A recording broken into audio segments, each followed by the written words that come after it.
shirt. All right.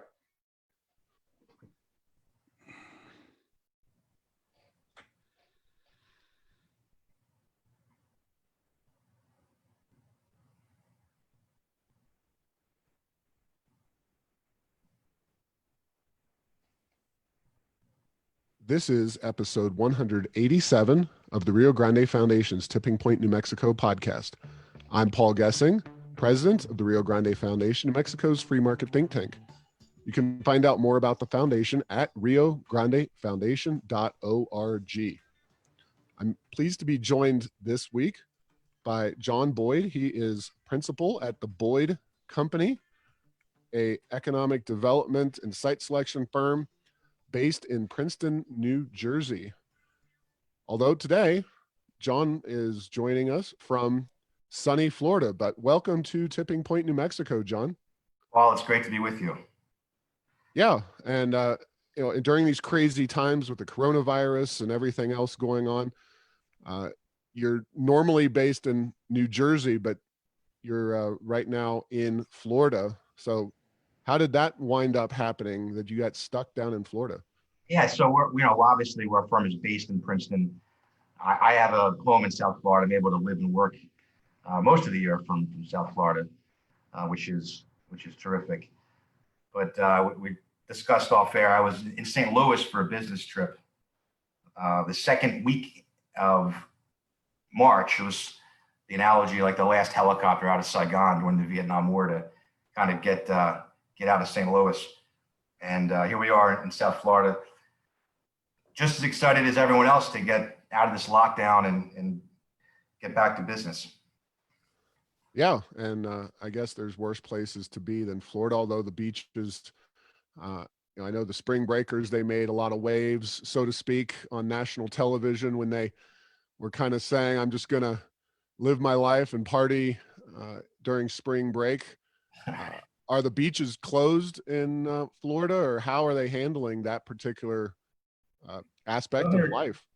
Governor DeSantis, I think, is doing a fantastic job. He shut the beaches down.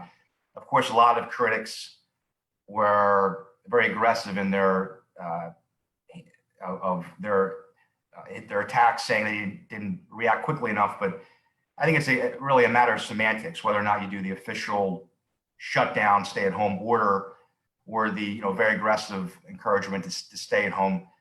And by all intents and purposes, for the past 30 days or so, the beaches have been closed, the bars and restaurants have been empty, and you have to think that's making a real difference in this effort to what they say, flatten the curve, give the hospital some time to catch up, and again, hopefully start to reopen our economy, hopefully sooner rather than later. Yeah, and your firm, we're here in New Mexico, of course, and you've been to New Mexico. You've commented on public policy issues here in New Mexico. So let's kind of turn this discussion to the economic development aspects, because there's going to be a lot to talk about. Your organization, you came up with a list of takeaways from the coronavirus, but let's kind of move just starting towards economic issues. You talked about businesses being shut down in Florida, same deal here in New Mexico. How is this all going to filter through the economy as you see it? Just kind of big picture stuff from your economic development perspective. This is a major problem. Businesses are, as you know, Paul, not able to function unless you're, what's termed necessary business. The direct hit on the market, on people worried about their jobs. It's very troubling. I think, fortunately, we have an administration that's pro-business policies have created sort of a buffer. I mean, God forbid, can you imagine this pandemic struck 5 or 6 years ago without some of the pro-business policies in place? And I really think that the potential exists for the economy to roar back very strongly once it's safe, okay, to lift some of these social distancing restrictions. And I think the latest numbers are pretty encouraging. It looks like we may be reaching an apex. And that's obviously very encouraging. Yeah.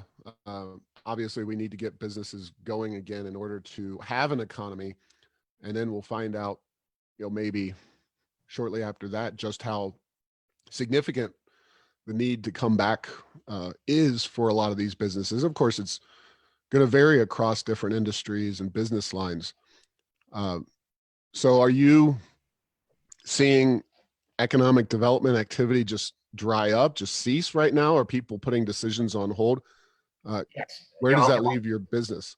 A lot of the relocations and expansion projects really are now in a suspended state of animation. A lot of the work that's really necessary to do a site selection project are now really just in a state of suspension. The on-site visits are not happening. The types of incentive negotiation meetings aren't happening. That are, the labor market activities are not happening. This is a industry that relies upon corporate travel, obviously. There's only so much you can do remotely with the corporate site selection. But what we did here is we put together a list, 10 takeaways key to site selection and economic development.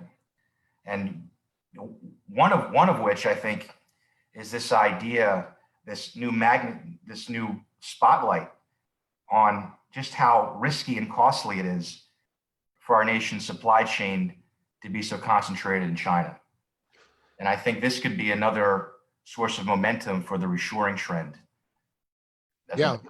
You got this this release, and pleased that you sent it to me and shared it. And I assume, is this available on your website?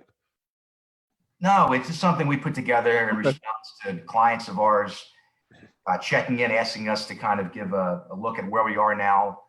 And I think these are 10 narratives, I think, that are pretty interesting to those in the site selection world, the economic development world, and those in the commercial real estate world. Yeah. So let's start going through some of these items. You talk about China and the threat of spreading your manufacturing, your supply chain too thin, especially over to that particular country. Of course, the coronavirus is strongly believed to have come from China. In what form and exactly how that happened is still a little bit up for discussion, and the Chinese government certainly not giving over all of its secrets. But obviously, we're hoping that the coronavirus is kind of a one-time deal. It may come back in future years. It may not be completely done even when it's no longer a crisis here. But you're saying that long-term, a major shift that we're going to see is businesses are going to be re-onshoring. Is that to the United States, or do you see, here we are close to the Mexican border.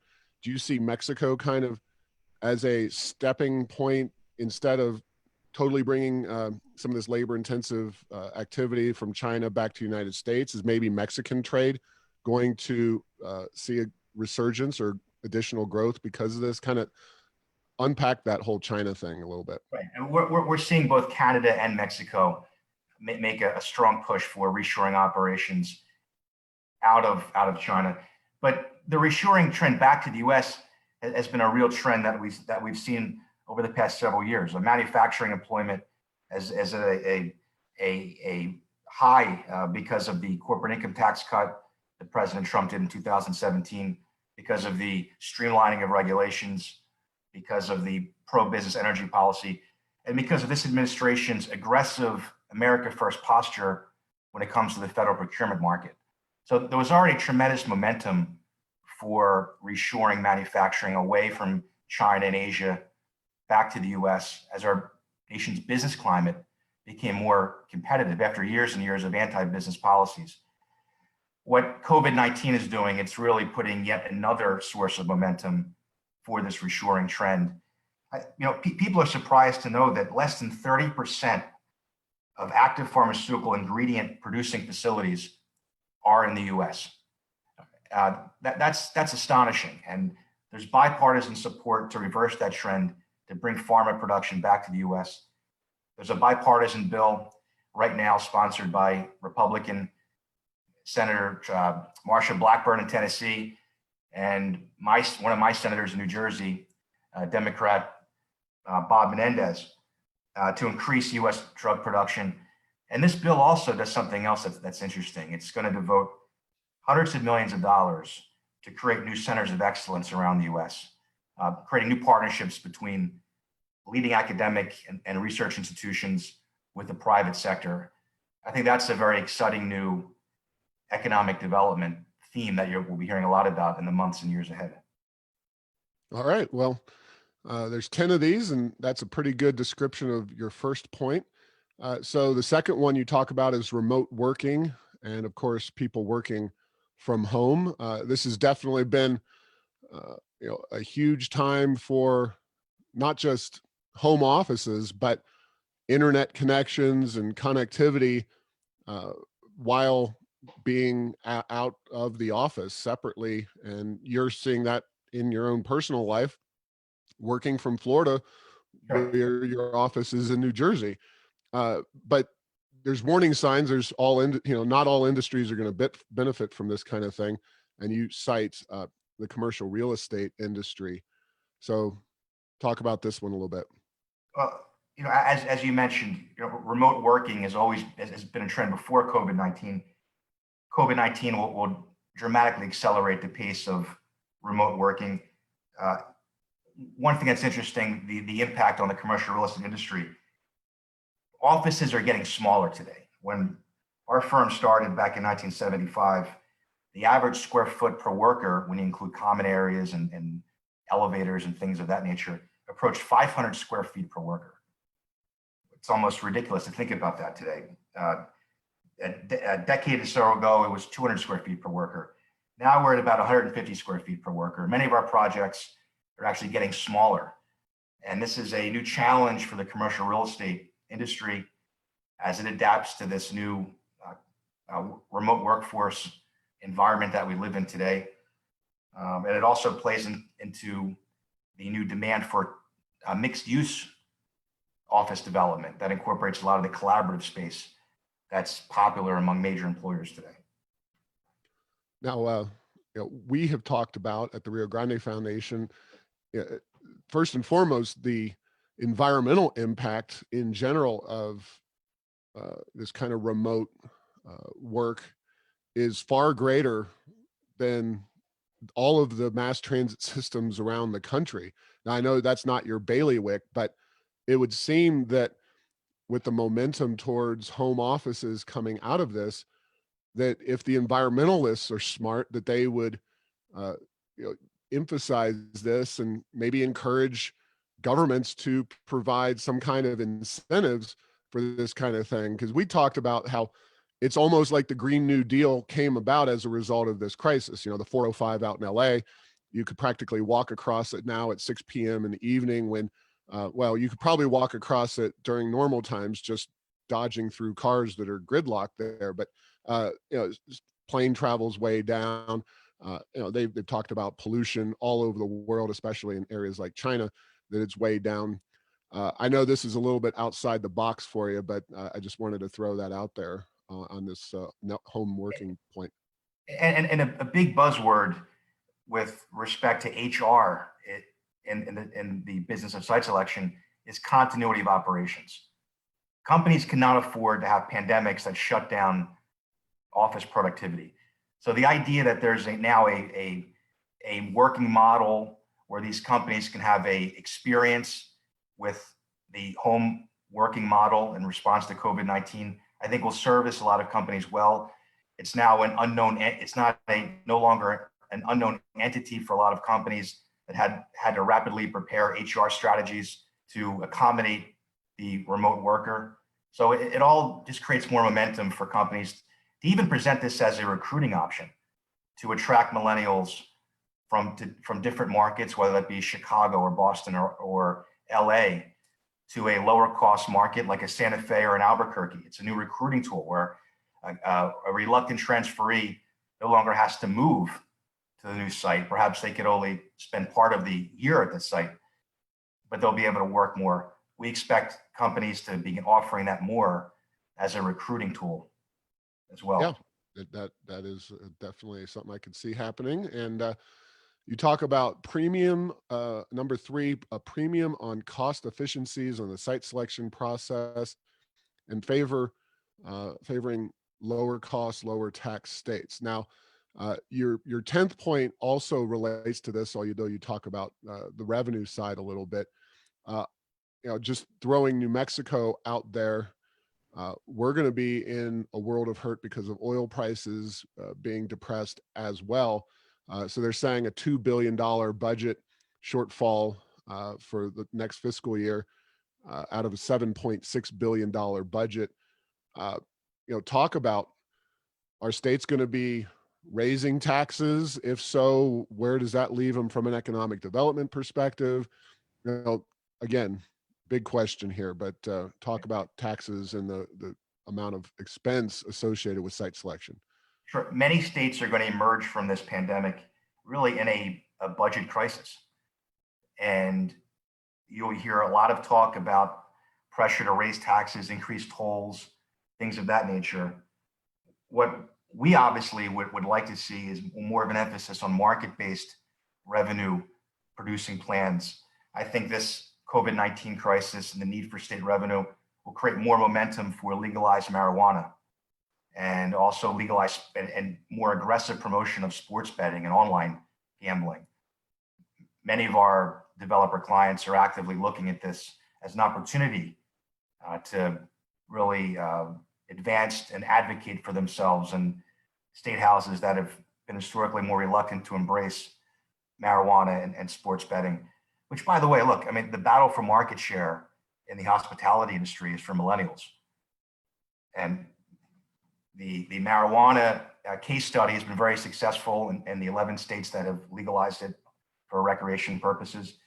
And sports betting has exceeded all revenue projections in the 21 states that have went ahead with legalized sports betting since the Supreme Court decision a few years ago.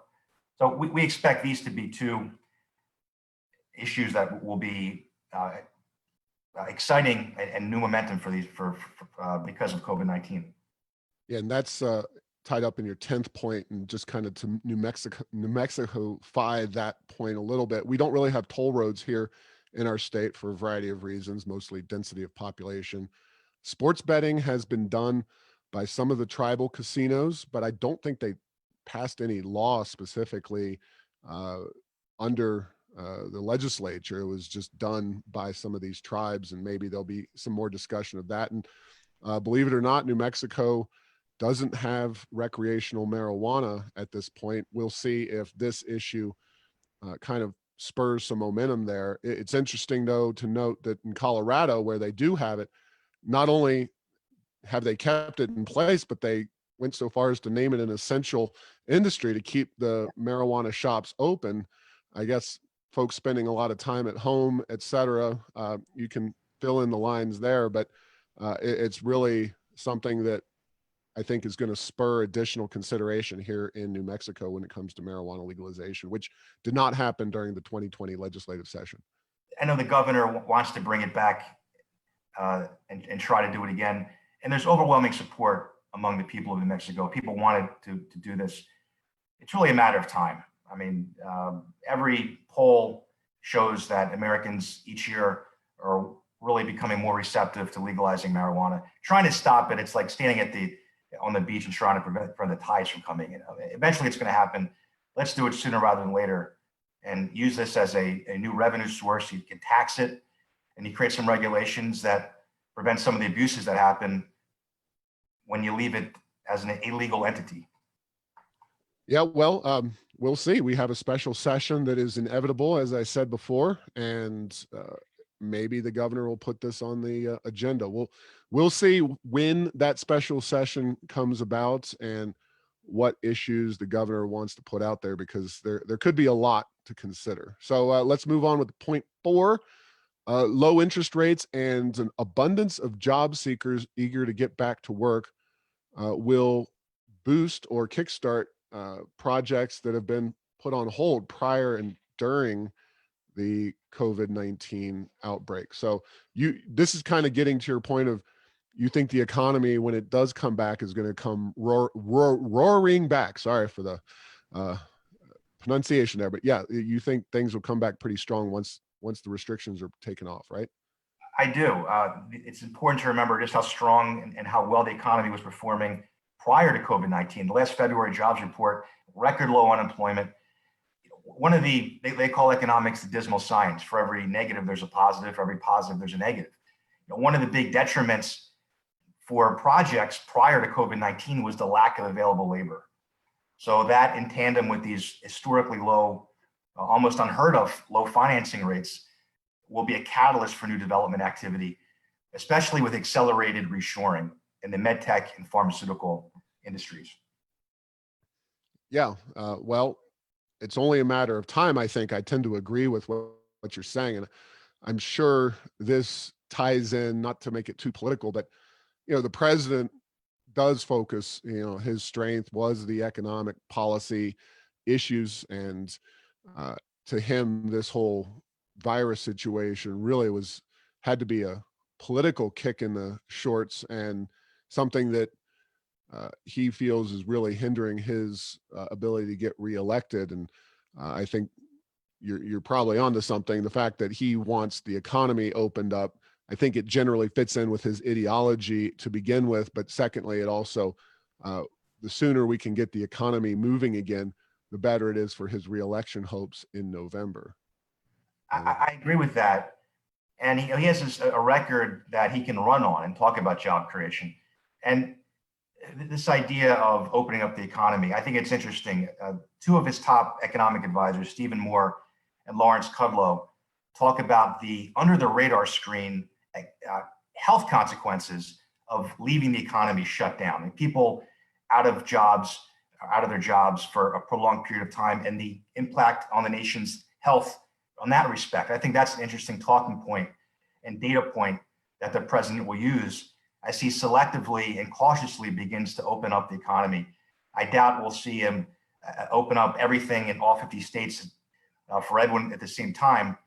But I'm sure, and I suspect, there's a plan to gradually and responsibly begin to open up the economy. And him even talking about opening up the economy, I think, gives comfort to business leaders and investors that, we're not going to have things shut down longer than they need to be. I think people need to hear that.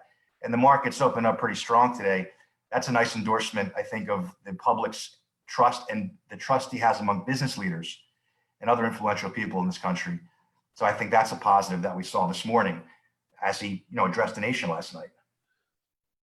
Yeah, and kind of as an aside, if you go online to Twitter or Facebook, there's a lot of folks, and I don't know if it's the political demographics, especially Twitter. You have a lot of folks who are playing it very cautiously, close to the vest, and just by association, these people tend to be pretty strong liberals in general, and those folks tend to be predominant on Twitter, especially. But when you talk to people, friends, etc., and not all my friends are conservatives, but folks that you see, bumping into 6 feet away, though, on a walk around your neighborhood, people who you believe to be fairly liberal or whatever, they tend to be much more, let's get back to work, let's move our lives and our economy forward. And I think that disconnect, it's something I've personally observed, but it definitely, I think, long term bodes well for President Trump if we can avoid really, really dire consequences, as some have predicted for this virus. It'll put Trump, to use an Obama phrase, on the right side of history, and he will be seen as kind of visionary for trying to get the United States back to work, as opposed to kind of hunkering down as much as a lot of people would like. I agree with that.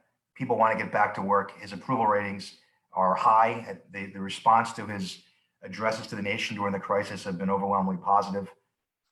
And this is a president really that fashions himself as the nation's economic developer in chief. You saw that with him shaming companies that were outsourcing jobs to Mexico and China. We saw him announce the Foxconn deal in the Oval Office. I think when he termed this virus the China virus, the media was quick to use that as some sort of suggestion of racism.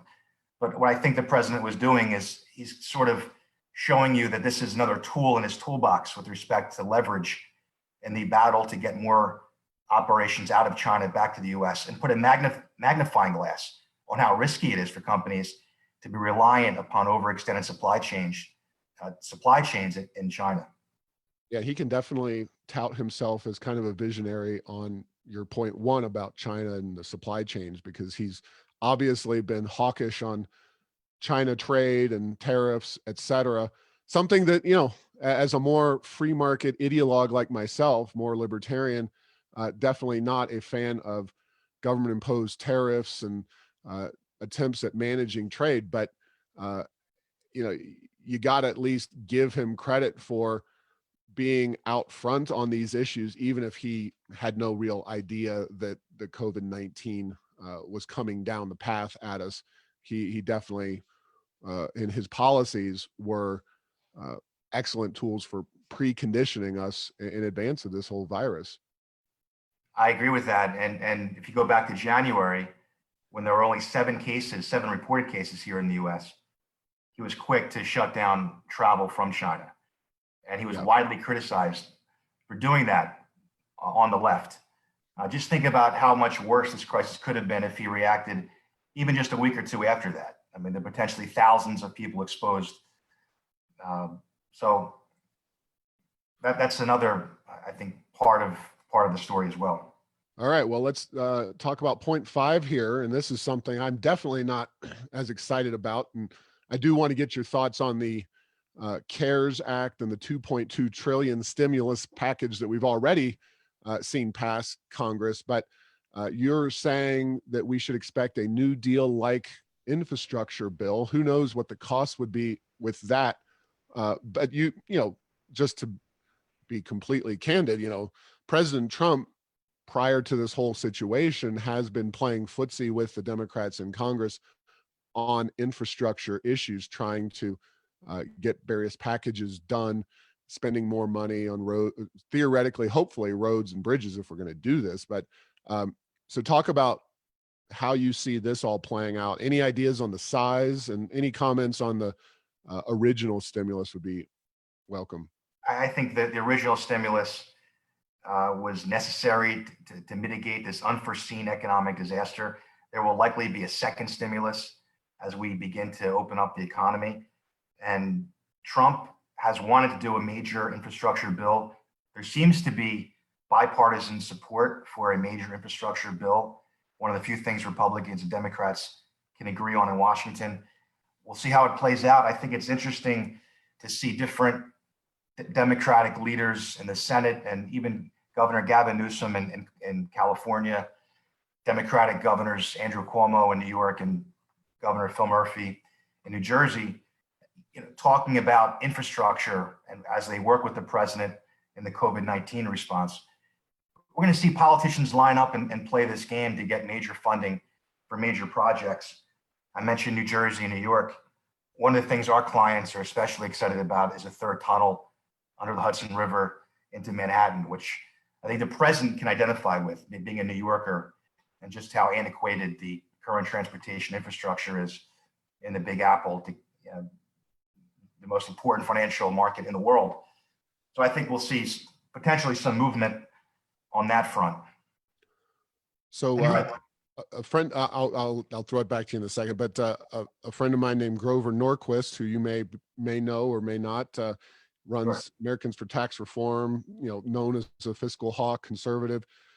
He jokingly, although with a very significant side of truth, says that infrastructure is a French word for anything but roads and bridges. And I think we saw this under Obama, where we had high-speed rail out in California, which is turned into a boondoggle before the thing's even been completed.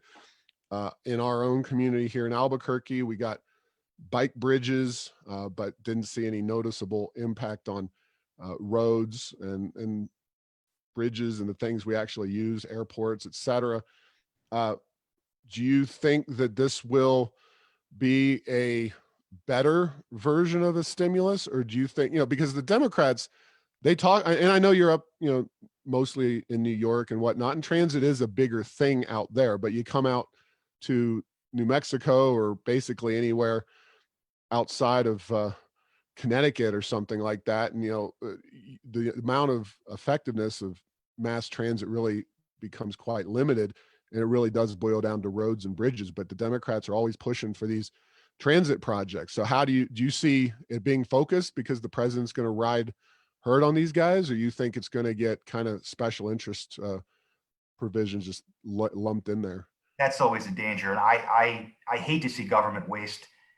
I would say that if we're going to do a massive infrastructure bill, I would trust this president, given his background, to execute this deal. Unlike, quite frankly, what we saw with Obama, where so much of those stimulus packages did not go to actually building roads and bridges, but rather to ended up funding underfunded pension programs in the states. And transportation is an evolving issue. More and more markets that have been traditionally reluctant to invest in transportation are beginning to adapt to this idea of the share economy. Fewer people are owning homes, owning cars. So, there's more of a role, I think, for public transit than ever before. And it becomes a recruiting tool, a new economic development asset for communities like Albuquerque and Santa Fe to market to the types of IT projects that can attract a millennial workforce from other parts of the country. All right. So two-part question now about this idea. One is, how big do you think we're talking? You say New Deal. I mean, New Deal is a huge size. We already spent 2.2 trillion. I think I'm gonna make it a three-part question. Sorry. So size, and then how about Davis-Bacon rules and regulations in there? And then are you concerned about the debt situation at the federal level, depending on how much size? I mean, we're already, we're looking at probably what, $5 trillion in additional debt on the federal debt just this year alone. So I know that's three big questions, but the size of the stimulus package, the debt issue, and potential for Davis-Bacon, some kind of repeal or reduction on those additional labor costs. The president was asked recently about the size of the bill, and he sort of deferred. Let's wait and see just what the total economic toll is as we emerge from COVID-19. But we expect it to be has a potential to be a very big project. Keep in mind, the president was talking about doing infrastructure during the 2016 election cycle. So this is something that's been on his mind. He talked about flying into LaGuardia and just how the amenities were. It's like flying back in time when he landed. I mean, these are all things that he was thinking about. He's a builder, and I think he's wise enough to use this as a leverage to work with Democrats on other issues. And this respect to the deficit, I mean, no one likes big deficits. This is a president that is all about debt, right? He's made using debt as a pro-growth model for his own businesses. He talked about 0% financing and the record low interest rates, that if we're ever going to do a major infrastructure package, this is the time to do it because of the record low rates. Economists can argue that back and forth, but I expect that to be a part of the narrative, part of the selling point to convince some of the more reluctant conservatives to go along with a big infrastructure bill. And I don't know if you're familiar with Davis-Bacon, but it's a rule that artificially inflates the price of labor on public works projects by anywhere from 10 to 25%. I know it's a little more wonky, but it's kind of in line. Of course, we met working on right to work issues. It's something I see as a little bit of a yin and yang issue with regard to right to work. So if you have any knowledge of Davis-Bacon rules, that's great. If not, yeah, then... it's artificially inflated projects. And it's been bad for the taxpayer. Of course, the political calculus is to get Democrats on board to do a bill. You need to sell that to them, right? to waive that. And there's a very complicated political calculus. I'd like to see that be done, but it's probably pretty unlikely. Sure. No, that's a fair enough point. Okay, so number 6, you're talking about marketing here with cities and states uh, embarking on kind of big, glitzy Madison Avenue style ad campaigns. So talk a little bit about that. As we emerge from this economic, from this health and economic crisis, politicians on both sides of the aisle will be running on the platform of job creation. And the economic development agencies in cities and states around the country will have new war chests to really invest in what, we use this term Madison Avenue marketing techniques to promote themselves in this battle for industry and jobs. This will be an exciting time to be in the economic development business as we emerge from this COVID-19 pandemic. The stakes are very high. And, the other part of this is the role that incentives will be playing. I know that you're not someone that's too keen on government incentives, but we expect companies to really play the need card like never before. Sure. Yeah. That is a fair assessment, certainly for some And, industries. and there'll be a new platform for lawmakers to do some creative things with incentives above and beyond hiring tax credits and tax exemptions, more creative incentive programs, things related to infrastructure and workforce training programs. And even you talked about promoting the remote workforce model, some new incentives to maybe repurpose vacant real estate to make it easier for small businesses to access lower cost office space. Yeah.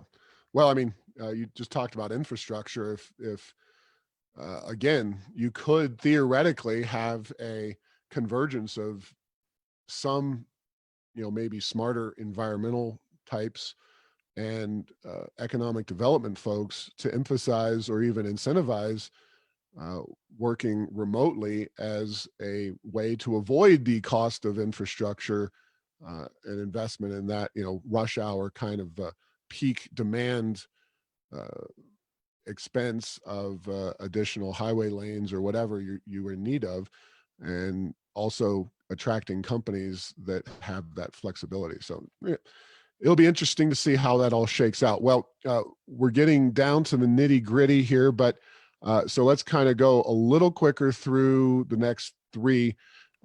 You're saying that rural and suburban areas are going to continue to take market share in terms of jobs and economic activity from downtown and central business districts. Yeah, yes, and the urban trend has been a dominant theme in commercial real estate over the past decade, but always somewhat overstated. And we're going to see more of a resurgence towards more suburban / rural locations.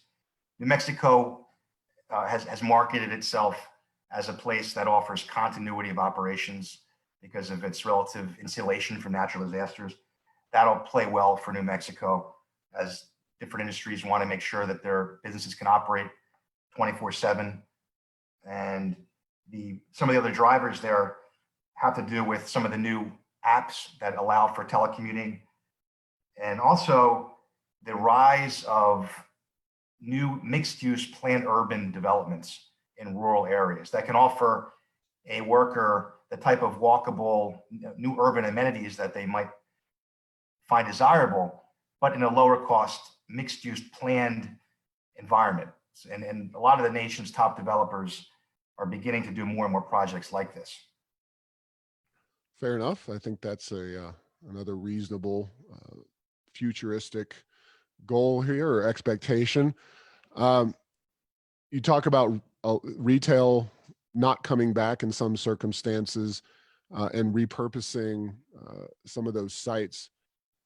We've already seen a lot of that in the Albuquerque area, but this is a trend you expect to accelerate? Absolutely. Some of the nation's most prized commercial real estate assets are currently vacant or soon to be vacant retail, whether that be a mall or a retail outlet, a grocery store. And developers like these properties because they typically are proximate to a major highway or transportation corridor. They offer an abundance of parking. They typically have open architecture, which minimizes repurposing construction costs. So COVID-19 and the economic fallout from COVID-19 will be another catalyst for this repurposing activity. And a lot of economic developers are beginning to inventory retail locations they expect to be vacant over the course of the next 18 months. And they're presenting that to site-seeking companies in the same way they present turnkey office sites to companies touring their city. So we expect more of that to continue also. All right. And finally, and this is, I think, very interesting development.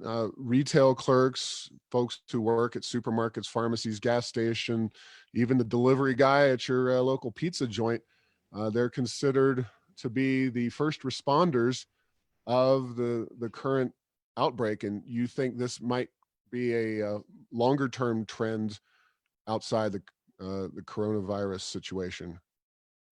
I do. I mean, there's been a push for living wage, and COVID-19 and the emergence really of the new first responder, the clerks, the delivery truck drivers, people working checkout lines in grocery stores and pharmacies.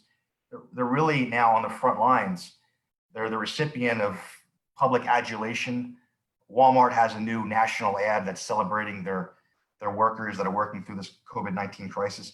That will be the new face for the movement for increased minimum wages around the country and for the living wage, along with more generous benefits, like more extended paid leave and things of that nature. Now, paid sick leave became an issue, and we don't have too much time to go, but I want to at least address this with you. You know, you've got this big conflict because a lot of the lefty groups already here in New Mexico are pushing mandatory paid sick leave. We've already had a vote on it in Albuquerque, a couple years back. But the folks who are being hit the hardest in terms of businesses are not the Walmarts of the world. It's the mom and pop, the small businesses, many of whom may not come back. Now, is the fact that they're not coming back going to just grease the skids for these kinds of policies? Because they're going to face a lot bigger burden to pay for those kinds of policies than, folks like Walmart, Target, Amazon, all of them can clearly afford more Right. generous social benefits, et cetera. Right. It's the Amazons, it's the Walmarts that not only can afford these more generous benefits, but they can also incorporate that into their hiring strategies and also their branding strategies.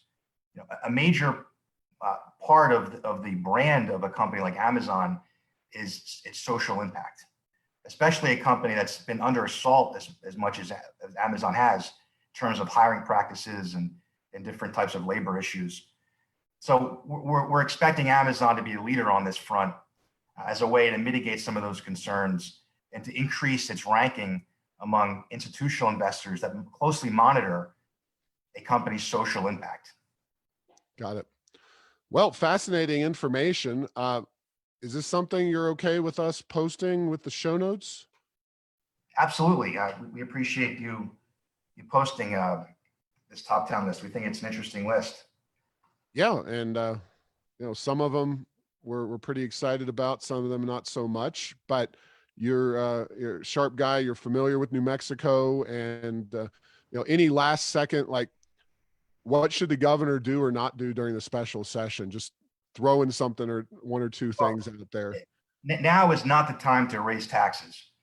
Okay, we've seen a tremendous migration of wealth and businesses away from high tax states like California, New York, and New Jersey to lower cost, lower tax states like Florida, the Carolinas, Arizona, Utah, and Nevada. New Mexico needs to follow that approach. Keep taxes low, do its best to streamline regulations because projects will be out there. This is a nation that's in the midst of a manufacturing renaissance. We expect, particularly in the pharmaceutical industry, projects to be out there. There's no reason New Mexico, given its low operating costs, can't be in the mix. All right. Well, I appreciate your time today, John, and folks can go find out more about your company, which is the Boyd Company, at theboydcompany.com. All right. Thanks for listening to this week's podcast. Make sure to get the latest edition of Tipping Point New Mexico by subscribing at Apple Podcasts, Stitcher, and Spotify. You can post or comment on this and other episodes on Facebook and Twitter, and tell Google Home to play Tipping Point New Mexico. Thanks to Path 3 Marketing for producing this show.